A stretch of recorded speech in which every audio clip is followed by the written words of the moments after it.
چەندین شێوە دووچاری تاوان و کۆمەڵکوژی بوونەتەوە.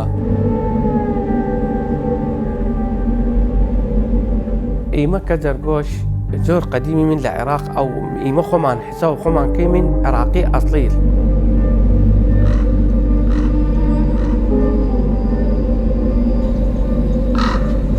ئەوەیەمان یعنی تقریبا 500 ماڵ زیاتر هەراوە یعنی گەورە.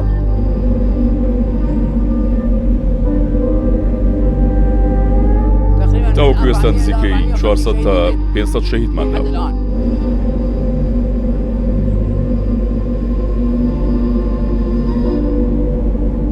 قرية بيمين قشتي زرقوش بيمين لورنا أو بردانا.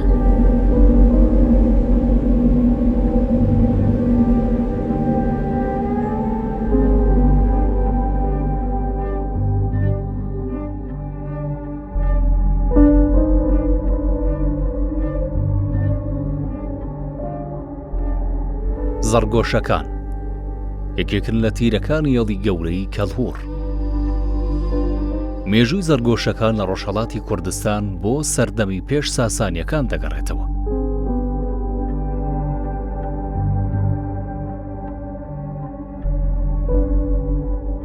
ناوی زەرگۆشەکان چەند بۆچوونێک لەسەر هەیە. یەکێک لەو بۆچوونانە کە ئەتوانم بڵێم لە ڕاستیەوە زۆر نزیکە و تا ڕادێک واقعیە، زەرگوش ینی ئاڵتون و گوێ. بۆیە نایە زەرگۆش گوایە گوارەیان لە گوێ کردووە و گوارەکەیانیش زەر بووە، ئاڵتون بووە. زەرگۆشەکان زۆر خانەدان بوونە، لە ڕووی پیشەگەریەوە زۆر لێهاتوو شارەزا بوونە. بۆ مناسینەوەی مناڵەکانیان لە ناو گروپەکانی تر گوارەی ئاڵتون لە بەگوێیانەوە بووە، وتیانە ئەمانە زەرگوشەکانن، واتە ئاڵتون لە گوێیەکان.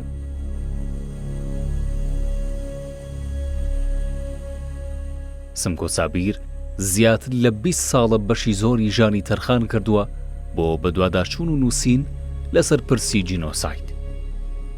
یەکەم کەسە کتێبێک سەبارەت بە مێژوو ژیان و جینۆسایدی تیری زەرگۆش دەنووسێت.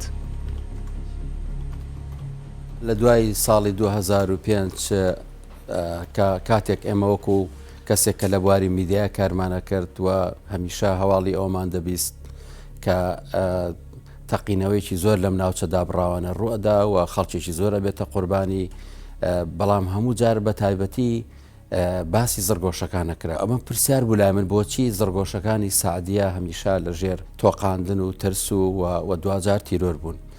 بۆیە بەڕاستی ئەم بیرۆکەم لا دروست بوو کە ئەمە شایانی ئەوەیە کە بە دوواداچوونی بە بکەیەوە، شایانی ئەوەیە کە کاری گرنگی لەسەر بکەیت. زۆربیان دانیشتووی ناو شارنوچکەی قزلەبات سعدیەی ئێستان وە گوندەکانی دەوروبەری. قزلەبات پایتەختی ئێڵی گەورەی جاڤ بووە لە سەدان ساڵ پێش ئێستا. ماڵی مەحموود پاشای جاف لە سعدیە بووە و ئەو منتیقەیەکی تەواو کوردەوار بووە و ناوچەیەکی زۆر گەشتیاری و سروش جوانە کەوتووەتە سەر دەریاچەی حەمرین و لەسەر سنووری حەمرین. بەڵام بە مروری زەمان بە دروستبوونی ڕژێمە تۆتالیتاردەکان لە عێراق و دواترینیان ڕژێمی باس، دمۆگرافیای ئەو مانتیقەوە خەڵکی ئەو مانتیقە گۆڕاوە. بۆیە ئەوەی ئێستا باسی یەکەین واقعەکی ترە لە چاو مێژووی زەرگۆشەکان و مێژووی خەڵکی ئەو مانتیقەیە. عمار علی حسين محمود تاريخ بغدادية بعقوبة 8/1/2007. من لە گەرمیان ژیم و تاوانەکە لە سنووری مندا بووە و لە گەرمیان بووە. ئێساش من ئەو ناوچانێکە بە حەمرینیش هەر بە خاچی کوردستان نەزانم و مێژوش ئەوەی سەلمانوە تەنها بۆچوونێکی شخصی خۆم نییە.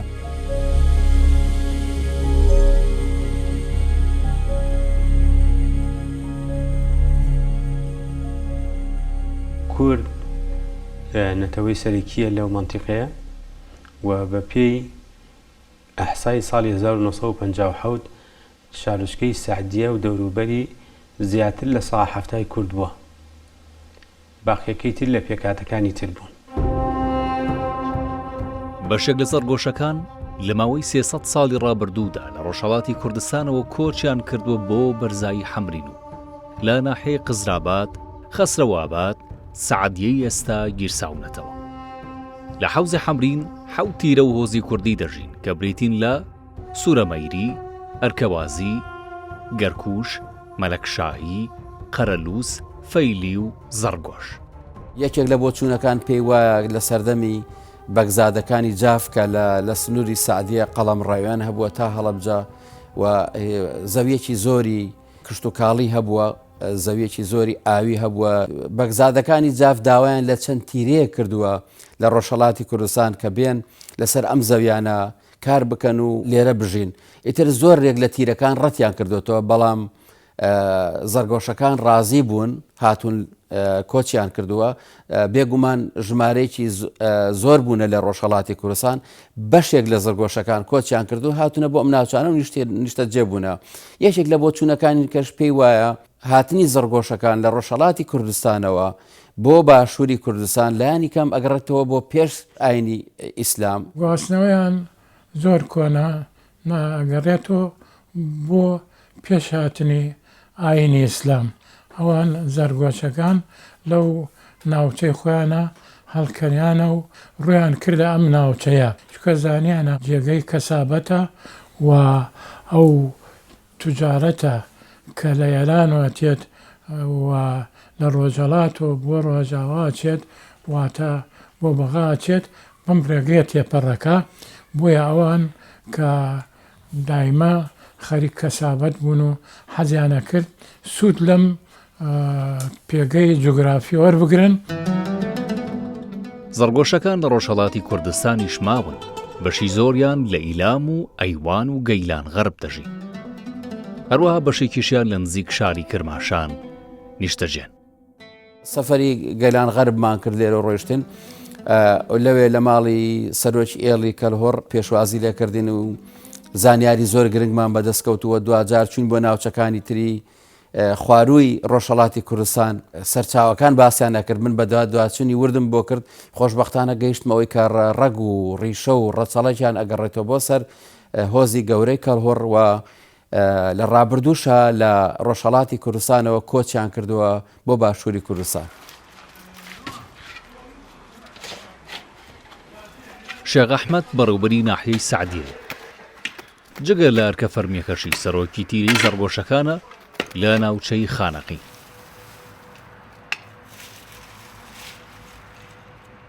کە عمری ئیما تا سەدام ڕومیا علاقە نەوی وە لە ئێران نەزانیتی من ئیسا هەکە ئەی فترة علاقات بێ خاصەتەن جەماعاتی هاتن من ئیسایە کردووان اتصال وەلم کان لە مەهران لە گێلانغار حتا لە ئەحواز پێرەکە یەکی هەم تەلەفۆنام بردیوی هەم تەلەفۆنم کرد وت من زەرگۆشم بەس علاقەمان تەواصل اجتماعی نییە وەلیان بەس ئیما هەکە جەماعات خۆمان زانین بۆ ئێران زانن زەرگۆش هەچە لەورە ومن کە خۆم شخصی کە ڕئیس عەشیراتدا یەک چوار جارە لەورە اتصال وەلم کان ئیشن ئیمە زەرگۆشی من.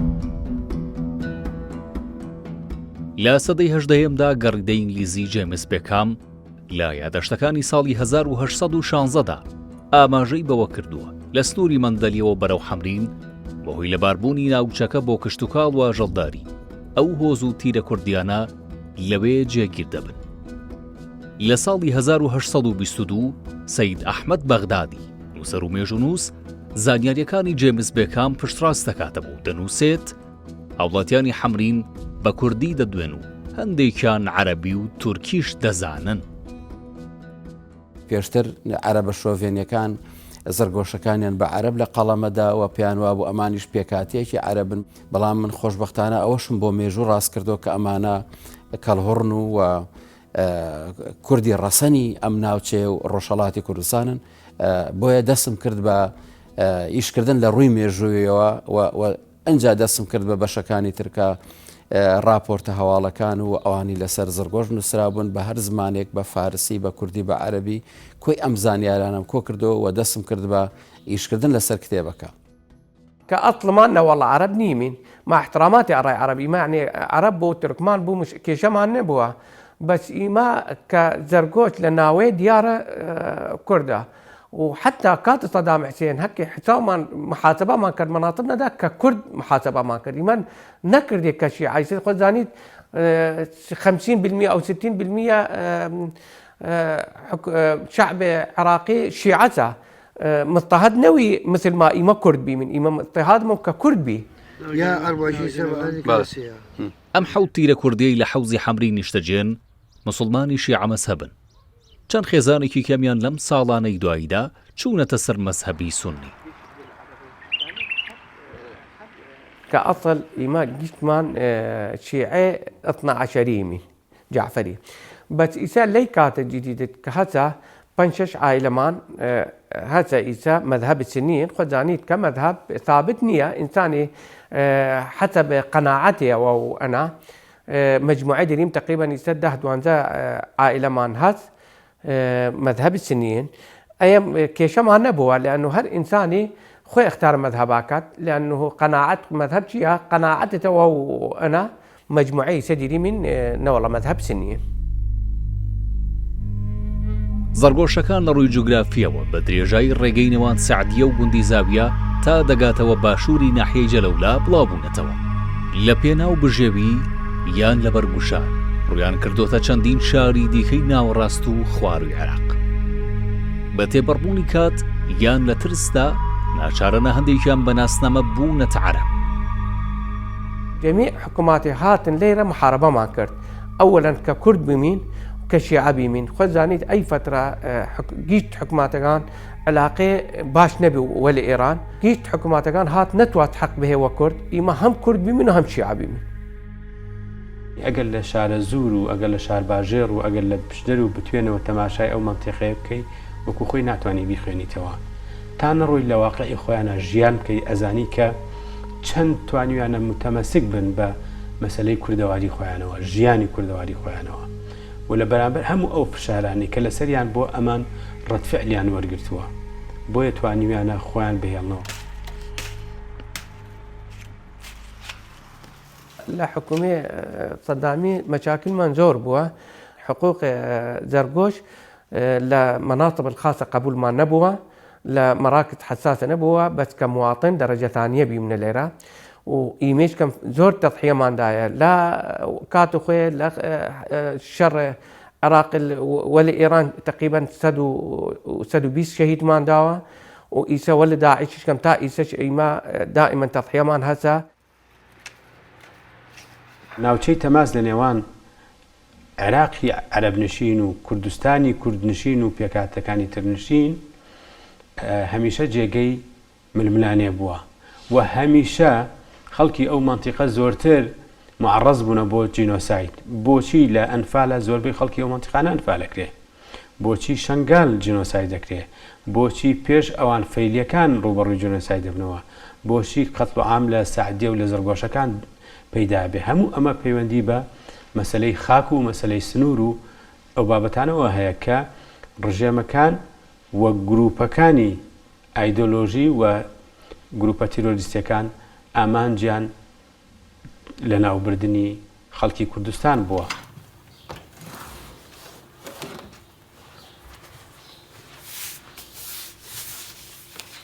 هەفتە ساڵ بەر لە ئێستا ستار عەبد عەلەیان لاوایی فەرمان عەلی دێتە ژیانەوە، بەڵام دواتر گوندەکەی دەکەوێتە ژێر ئاوی دەریاچەی حەمرینەوە.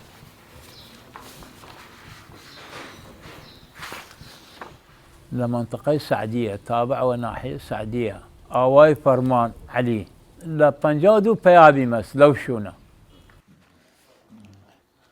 أنا كيف بديني ده هيجار شيما مدرسة لمكتب خطاب خانة لصالي شست وبنج درتشوم لسرطاي بنج سرطاي مش تاوانا كردوا آواي من بيابي لناوي تقريبا سينظام عالب سيبرا إما باوغو ممويلم 3 نفر حياكم لورا نهاتينا بو سعدية هلا شماليش بينا شينا شهربان لشهربان ايجار وقتي املاك السعديه لدز جافو بيها هاتن ايجار شون قردن ليله اما اول جار هلا قال جافو بينا راي ما اختلاف كاين لجنوب ننشتمنا نشتمنا سجنوب لشهربان او لا ننشتمنا بس دي زمان صدام ايا تشين جماعه بحيره ما بحيره تشين بغداد شهربان باپیر باوگەن یعنی پێبێست لە منەلی زەرگۆشەکان خاوەن زەوی و زاری فراوان سەرجەمە و زەویانش کشت و کاڵی و بەراون بەڵام دوای تەوابوونی بەنداوی حەمرین لە ساڵی 1970دا زۆر لەو زەویانە و زیاتر لە 10 گوندی زەرگۆشەکان ژێر ئاو کەوتن ئەمەش زۆر کێشەی مۆڵەتداری لێکەوتەوە و تا ئێستاش چارەسەر نەکراوە ژێراوکەوتنی گوندەکانیش بۆ هۆکارێکی دیکەی پەرتوو بڵاوبوونەوەی زەرگۆشەکان لە 52 پەیامیمە هەر لە ئەو زەیە بیم تا هەروەتن ئەمە بوودە بەحر ئاو خەزن کرێ دەرناو ئەیزێ هەر ئەژنەبتم مەسە لە ساڵی شەسەگان هەر ئەژنەبتمە لە کەیەوە دەستکردن لە دوای هەفتە تقریبا هەفتە و 4 هەفتە و 5 لەگەڵ تەرحیل ئەی خانەقیە کریا ئەو بەحرە دەستنانە کارەکە سەدەگە زيت قرابي من السعدية إلى السعدية بيابونا ولا دقام 55 ئەیجار لە ساڵ هەشتا ئیمە دەرچمین ئاوەگە هات سەدەگە تەواو بی بەلە ئەوە دەربچیم شون وەتن شوونی اختار بکەم فەلاحی بۆ فەلاحی ئیمە هەرمووی هەر فەلاحە فەلاحی و حیوانداریە احنا كنا المناطق ناوچەکانی ئێمە گوندەوار بوون گوندەوار بۆ نمونە زاویە جبور لە تەک ئێمە بوون و گوندی محەممەد حەیدەر و گوندی سەلمان ئەینە ئاوای ئەحمە عەزیزە ئاوای محمید ئەحمەمێدی لەورە بیمین ئاوای ئەرمان خەلەف ئاوای خالد مستەفا بی ئەمین شەتب بی محمود ئەحمەد بی فەرمان عەلی بی ئەیانە لەناو ئاوەگە ئاوای جەهاد شەتەب ئاوای حسێ عەباس یاونە گشتی لایەک ببین يعني عائلة من لمن علي شرفيان لبارة طعم علي شرفيان عبد علي بي علي بك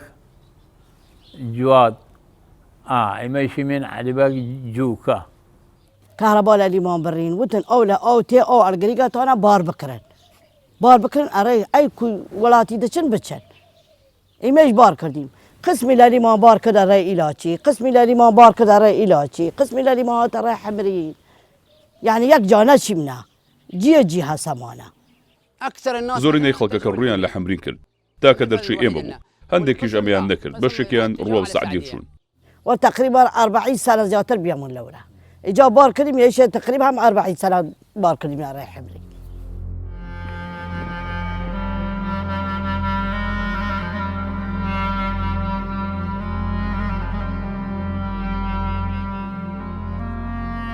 دوایەوەی تیرۆر باڵی بەسەرە و ناوچانەدا کێشا زۆربەی و زەرگۆشانی کە لە سەعدیە و دەوروبەری بوون جارێکی دیکە ئاوارە دەبن و بەشێکی زۆریان بەرەو خانەقین هەڵدێن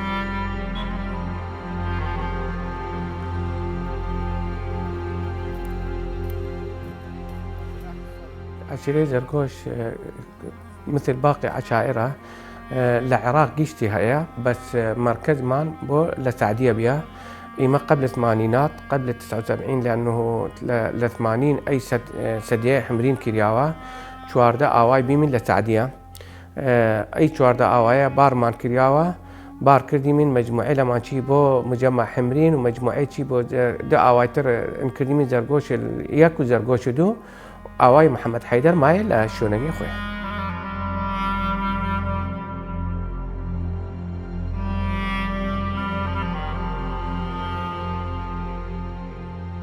أي جار أي كارة هات سقوط لورش للسعدية شهم هاتي مخانق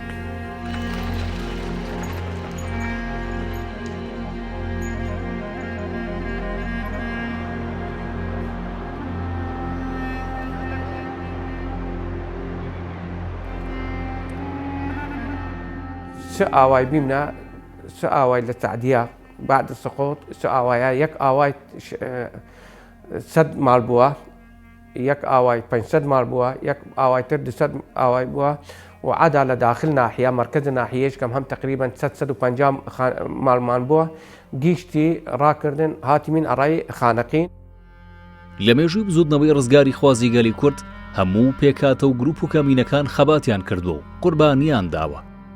زەڕگۆشەکانیش لە شۆڕشەکانی گەلی کورددا بەشدار بوون و قوربانیان داوە. لە ساڵ 67 هفت عشرات نديان من العشائر السبعة تاريخيا يعني شيء قراري ده شيء ل 67 ل 67 بأنه أيونا مو من الأصول العراقية مع العلم إمام محاربي عثمانيين كريمو جنسية من 4 أليفة لە شەڕی عوسمانی و بەریتانیەکاندا پەلاماری زەڕگۆشەکان دراو بە فڕۆکە بۆمبارانیان کردن چەندین کەس کوژرا و بریندار بوون دەغڵودان و کشتوکاڵیان سووتێنران دواتر دەرکەوت ئینگلیزەکان بە هەڵە ئەو کاریان کردو پێیان وابووە ئەو تیرەیە هاوکاری عوسمانیەکان دەکەن. یەکێک لە بۆچوونەکانی کە من بە دوواداچوون کردووە ئەڵێن لە سەردەمی عوسمانیەکانیش ئێمە لەبەر ئەوەی کورد بووین و هاوکات لەسەر مەزهەبی سوننە نەبووین واتە شیعە بووین بۆیە عوسمانیەکانیش جیاوازیان کردووە لە مامەڵەکردن لەگەڵ ئێمەیە و ئازاری زۆر دراوین و خەڵکمان لێ کوژراوە و قۆناغی دووەمەکرێ بڵێن لە سەردەمی دەوڵەتی عێراقیەوە کە دیسان دەوڵەتێکی مەزهەبی بووە دەوڵەتێکی تایەفی بووە هەمیشە لەلایەن دەوڵەتی نوێی عێراقەوە کە لە ساڵی 20 ئەم دەوڵەتەدا ئەمەزرێەوە ئەم دەوڵەتە جیاوازیەکە لە نێوان پێکاتەکانی کۆمەلگای عێراق لە نێوان مەزهەبی لە نێوان کورد و عەرەبا لە نێوان پێکاتەکانی تر لە نێوان نەتەوەکانی تر بە تایبەتیش لە مەسەلەی تایفی و لە ڕووی مەزهەبیەوە جیاوازێکی زۆر کراوە ئەمان هەمیشە وەکو خوانەڵێن ئەمە هەمیشە لە دواوە بووین و هەمیشە حسابی پلە 2-3مان بۆ کراوە.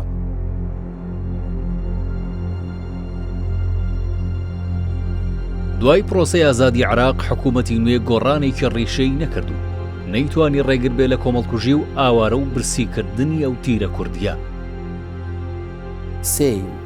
حوتی 2003 یەکەم شەهیدیان کە یەکەم کەسیان کە تیرۆرەکرێ ئیتر لەیەوە کێشەکە دروستە بێەوە ئەکەونە ناو با بڵێن سێرەی ڕێکخراوی تیرۆریستی قاعیدەوە بە هەموو شێوەیەک فتوا دەرەکەن بۆ کوشتنیان بۆ کۆمەڵ کوشتکردنیان. لە سای عێراقێکی دەستوری بینیمان بۆشایی ئەمنی دروست کرا بۆ گروپە تیرۆریستیەکان بۆ ئەوەی زەرگۆشەکان کە کورد و شیعە مەزهەبن چونکە ئەنسار و سونە ئەو فترە و قاعیدە ئەو فترەیە لەوێ زۆر بەهێز بوون و ئەو ساڵە کە ئەوانی تا جینۆساید کران ساڵی جێبەجێکردنی مادی سەوچری دەستور بوو ساڵی 2007 کە سیویەکی 12 دواوادەیە بۆ جێبەجێکردنی مادی سەوچر بە پێی دەستور لەو ساڵەدا ئەوان جارێکی تر ڕوبەڕووی قەتڵعام بوونەوە 3 گوندیان قەتڵعام کرا بە بەرچاوی پۆلیسی ئیتیحادی و جێشی عێراقیەوە و مەجزەرەیەکی گەورەیان دروست کرد.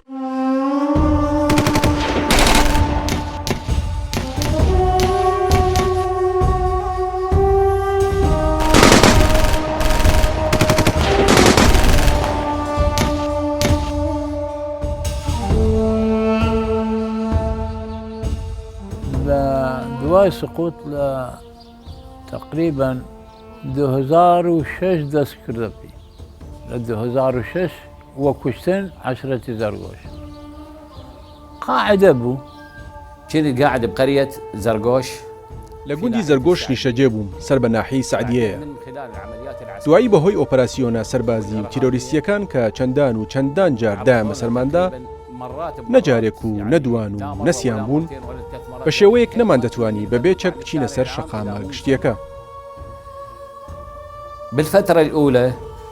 لە سەرەتادا بۆ نزیکەی 2 ساڵ یان زیاتر پێشمەرگە ئێمەیان پاراست و دۆخەکە تا ڕادێ کۆنتڕۆڵ کرابوو.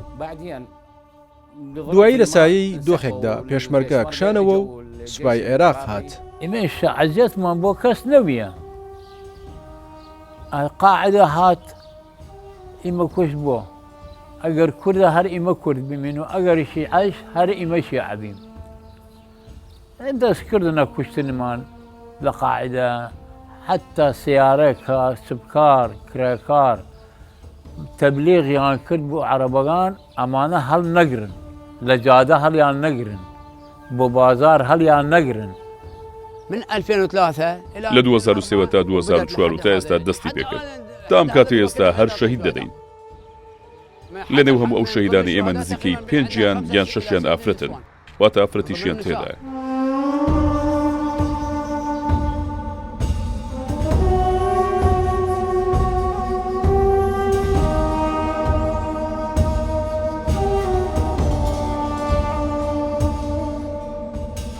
یەکی ئەژنەتی کوشیا فڵان کەس ئەرا کوشیا عذریان چەبی ئەیە شورتیە، ئەیە هەوڵ ئەمریکان، ئەیە عەمیلە.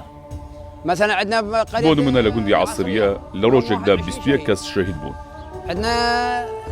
ئێمە گوندی عەسریەی دووەمیشمان هەیە کە دەکەوێتە بەرامبەر عەساچرا، لەوێش 11 شەهیدمان هەیە. لێرە بۆ نمونە هەندێک بۆ سەرکار دەچوون، 5 شەهید بوون، چووبوونە سەر شەقامەکە، بەیانی زوو بۆ کارکردن چوون، 7 کەسیان شەهید بوون، واتە کۆمەڵ دوای کۆمەڵ.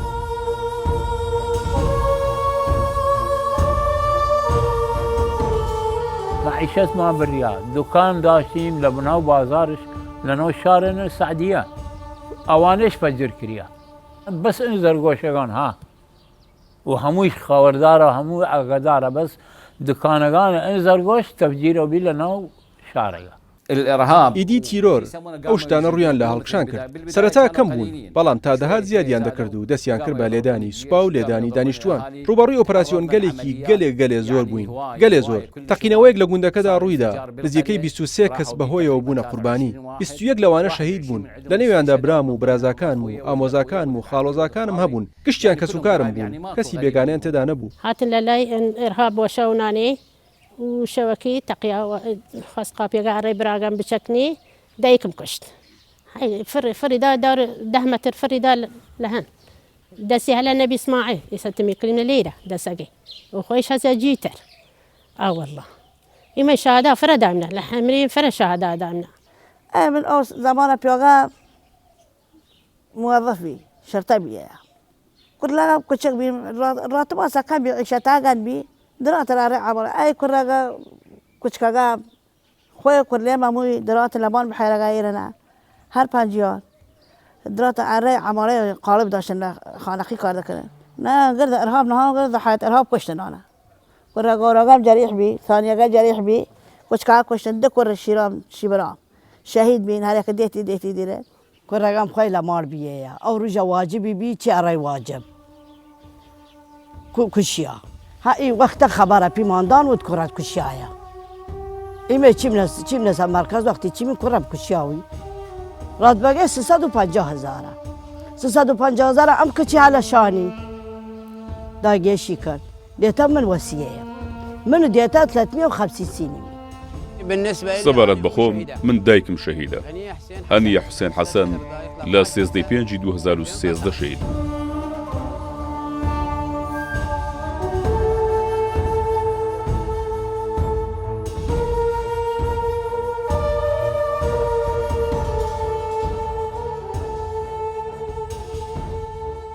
ئەمە بەپێی قانونی دەولی بەپێی مادەسەی ئیتیفاقیەی مەنعی ئیبادەی جەماعی ئەچێتە بابی تاوانی نێودەوڵەتیەوە قڕکردنی بەشێک لە گروپێکی نەتەوەیی ئیثنی بە مەرامی لە ناوبردنیان و چۆڵپێکردنی گوندەکانیان جەریمەیەکی گەورەیە. بۆیە عێراق لەو سەردەمەدا وەکو حکوومەت کەم تەرخەم بوو و لە بەرامبەری شەهرێمی کوردستان ژۆکو پێویست بە هەنایەنەوە نەچوون. بۆیە ئەو ڕووداوە ڕووداوێک بوو توانم بڵێم لە دوای پرۆسی ئازادی عێراقەوە یەکەم هەوڵی جێنۆساید بوو جارێکی تر دەرحەق بە خەڵکی کوردستان درا دوای ئەوە جارێکی تر لە شەنگال لە ساڵی 2014 ڕوویدایەوە.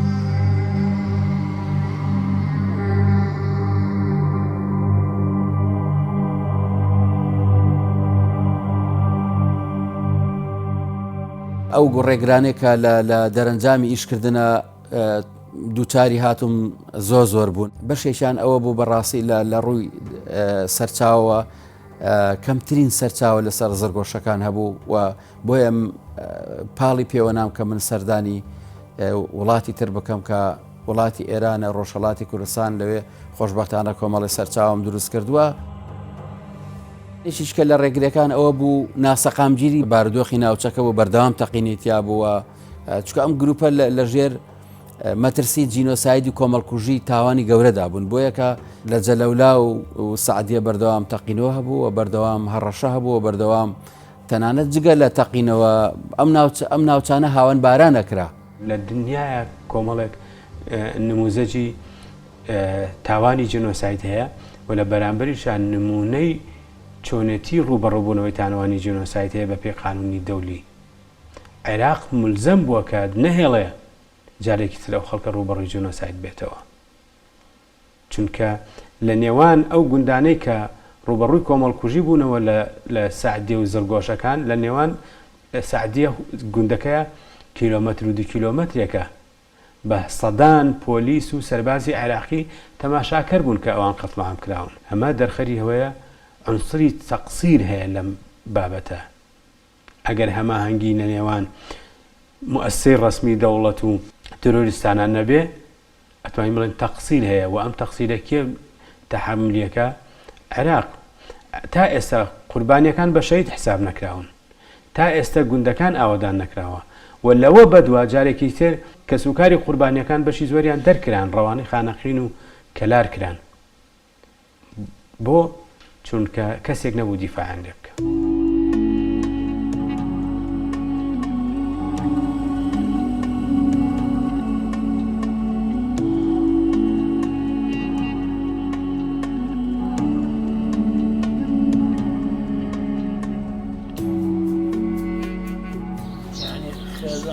تقريبا 3000 كم شيشتي كاس 3000 كم شخص كاسة بس ده هس لنا لابتوب استنساخي نفس من ندر في المسيان 650 عائلة. ستار عبد عەلەیان سەرڕای نەبوونی بڕوانامەی خوێندن بەدەست پێشخەری خۆی هەموو کوژرا و ئاوارەکانی زەڕگۆشی تۆمار کردو بۆتە تاکە سەرچاوی شەهیدان و ئاوارەکانی زەڕگۆش تا ساڵی 2012. من 164 کەس بەلای منی سریاس تاریخ ڕوژەکەی کاملە وە چ تاریخی کوشریا لە کام ڕێی کوشریا کام شوون کوشریا هەمووی بەلای خۆم نیسانمە. تەهجیر هاتمە خانەقی ئەحسایە کردم گڕ خواردمە بانکیشی تقریبا 750 عائلە خێزان 750 نفوسەیە چەنە لە 3000 ڕەد بوو گەورا بوو چێکی پیاویژن يعني حتى تمنيانش ل 18 سال پیاوژن تقریبا 1600 رد بوو لە 18 ساڵ بان. لای خۆم نیسانمەس ئەوە حاضرە لایمە قسمیشمان نەنیسانمەسێ تا ئیسێش نەنیسانمەسێ عادی عاجز بووم هەڵاک بووم خۆم تەنیا یارمەتی کەس یارمەتیش نایەت.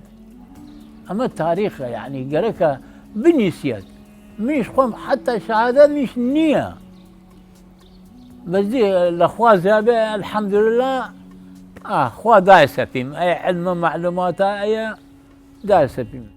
أحصاء وطبع ستار عبد عليان ترساقي قاسم.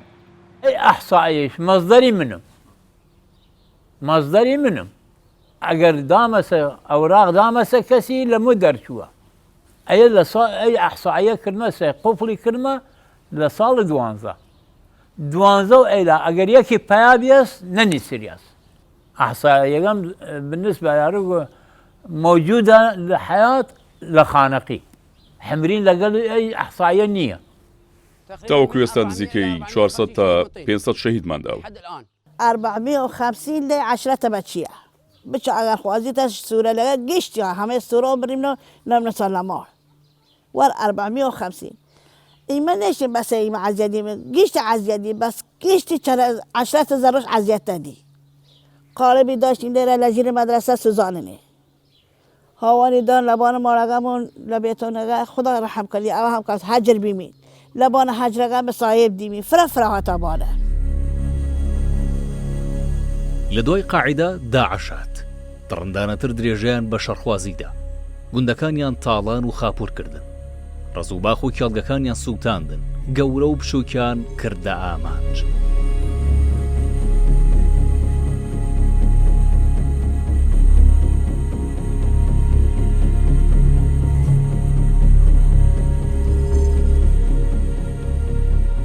دوجارە ئەکرێ بڵێن قۆناغی چوارەم کە دوا قۆناغی سەردەمی داعشە لە دوای ساڵی 2014ەوە واتە کە قاعدە نەما بە ماوەیەکی کەم ئەمجارە داعش هات ئەم ناوچانی داگیرکردن ئەوەی قاعدە نەیتوانی تەواوی بکە داعش تەواوی کرد.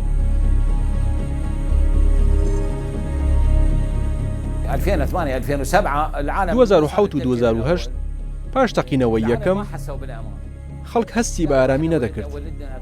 گوتیان ئێمە ڕۆڵەکانمان بۆ کارکردن دەردەچن، چاویان لە دەرگای خوددایە، بۆ بازار دەچن بۆ ئەنجامدانی کارەکانیان. ئەوە بوو بەشێکیان کۆچیان کرد و خانوویان دەستکەوت، چ ئەوەی بە کرێنی شەجێ بوو یان بە هەر جۆرێک لە 2014 لە سەروبەندی هاتنی داعشدا کەژاوەیەکمان هەبوو. لە کاتی گەڕانی بەنێو گوندەکەدا ئەوان پلانیان دانابوو، دوو بۆمبی چەندراویان دانابوو، پشتێنێکی بۆم ڕێژکراویشیان ئامادە کردبوو. ئەوە بوو بۆمبە چەندراوەکانیان بە کەژاوەکەدا تەقاندەوە. کاتێک خەڵکەکە لێیان کۆبووەوە ئەوەی پشتێنە بۆم ڕێژکراوەکەی بەستبوو خۆی بە ناویاندا کرد و خۆی تەقاندەوە. ئەوە بوو 73 تاوەکو 77 بریندار و شەهید هەبوون. جماعتنا زرقوش تقريبا 13 واحد جريح. نزیکەی 13 کەسیان هی زەرگۆش بوون، لە نێویاندا 7 شەهید هەبوون.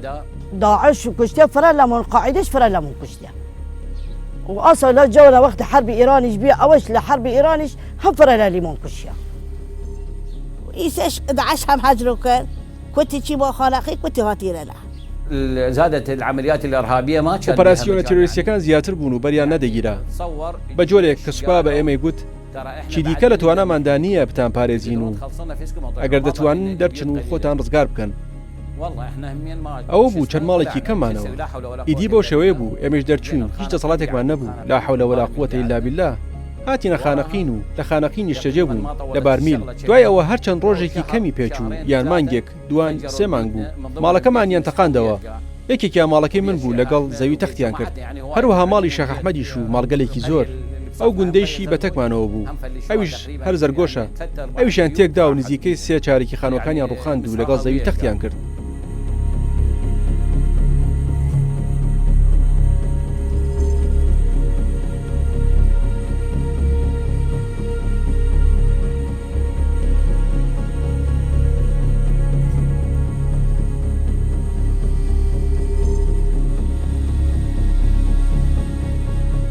ئاوایگانمان تا ئیسا یەک ئاوای محەممەد حەیدەر دیدی من ڕمیاوە 100%.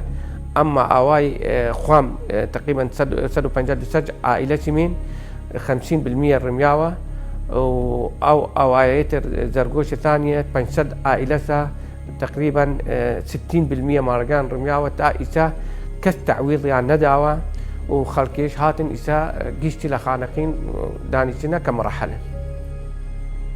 ئێمەی زەرگوشی زۆری نەمان ئەگەر نەڵێم 90% ئەوە زیاتر لە 95%مان هاتینە خانەقین و لێرە نیشتەجێ بووین. ئیتر ئەوەی خانووی کڕی و ئەوەی بەکرێگرت لێرە نیشتەجێ بوو.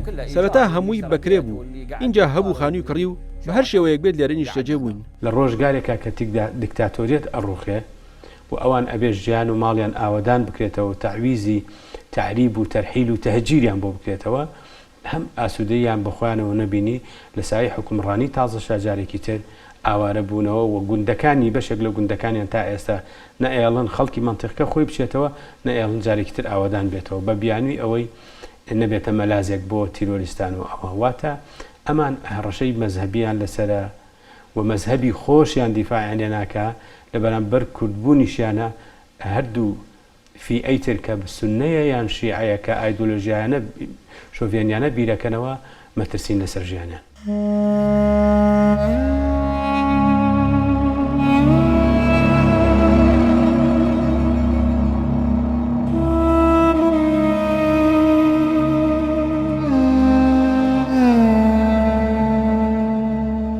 دوای قۆناغی چوارەمەوە کە قۆناغی داعشە هەستەکەی ئەم تیرێ هێشتا لە ژێر کاریگەری جینۆسایدی کللتوریدان و هێشتا کێشەی زمانیان هەیەەوە تەنها بە تەمەنەکانن ئەوە بەشێک لە زمانی کوردی زمانی کەڵهوڕی خۆیان کە زمانێکی چەند پارا و شیرینە لە یادیان ماوەجینە مناڵەکانیان ئەتوانین بڵێن لە سەدانەوە نوێیان زمانی کوردی زمانی دایک نازانن. ئیمە جین گەورەگانمان کە دایکم و داپیرم عەربی نازانستێن مع العلم لە شوونی بیەمان لە سنوور عەرەب بیەمان.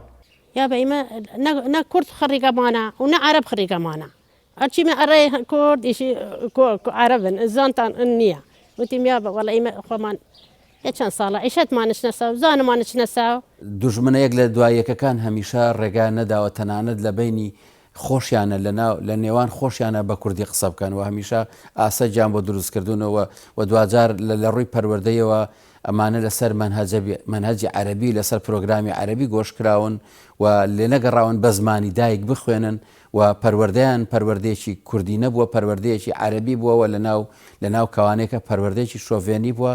لبس حسب منطقاتها يعني سفركس هسه ليرة دي من عرب صميدعية شروالية كرديبا لا كلار ما كلار بجد بو بغداد للجنوب عقالي كتير بجد لبغداد بني شيت بنطلون سترو بنطلون كاد لبس تحديد القومية ناكت كيستي لسنور عربي يمين دائما لبتامان زورتري عربي درێژکراوەی ئەم کردارانە جینۆساید دوجار لە جینۆسایدی کللتوریا کۆ بێتەوە بە قەدەغەکردنی زمان و بە دوورخستنەوەیان لە ناوچە ڕاستەقینەکانی خۆیان بۆ ژێر هەژمونی پەروەردە و کللتورێکی کە لە ناوچێکی جیاوازتر لە ناوچەکەی خۆیان.